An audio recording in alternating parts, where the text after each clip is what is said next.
Rock the Block, downtown Duluth, live on Superior Street.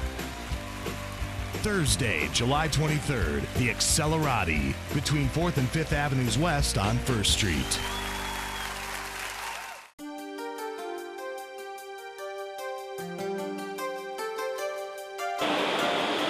They sit silently at layup, ships not moving, and not moving taconite from our port. Thanks for tuning in to dntv. I'm Rob Carwath. Just how bad is the economy? We have 2 new reports out today to tell us. For the first 3 months of the shipping season, cargoes of taconite through the Duluth Superior Harbor are down 61%, reaching a low not seen since the 1930s.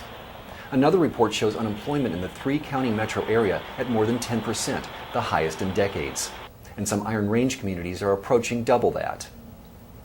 Charges were leveled today in Duluth's second homicide of the year. Isaac Lewis Johnson and Antonio Sinclair Lewis were charged with aiding and abetting second-degree murder in the death of Albert George Morrison. The pair also received a robbery charge.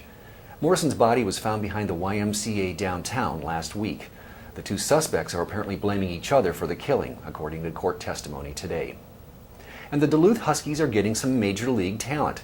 The Huskies have named Terry Collins as their new coach. Collins had stints managing the Anaheim Angels and the Houston Astros in the 1990s. What's the deal with all our local politicians and their money troubles? We'll be back in a moment with that. America has become a sleep-deprived nation over the years, and if there's one thing that I could tell you to improve your health, it would be to get a full 8 hours of sleep each night. What's up with politicians who don't pay their taxes and can't keep track of their finances? Here's editorial page editor Chuck Frederick. What is it with the inability of some elected leaders in Duluth to keep track of their money?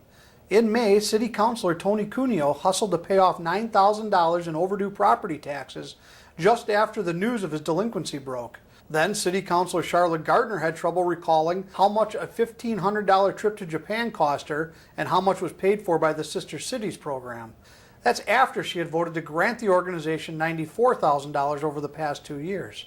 Finally, we hope, news broke last week that Duluth School Board member Laura Condon was behind more than $1,000 in property taxes. Supporters of these politicians are quick to call such criticisms witch hunts.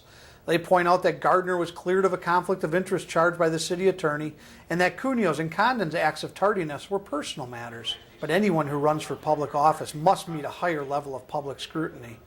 How they manage their private affairs gives insights into the ways we can expect them to manage public dollars. As much as any office holder may want personal and public financial decisions to be separate, they cannot be.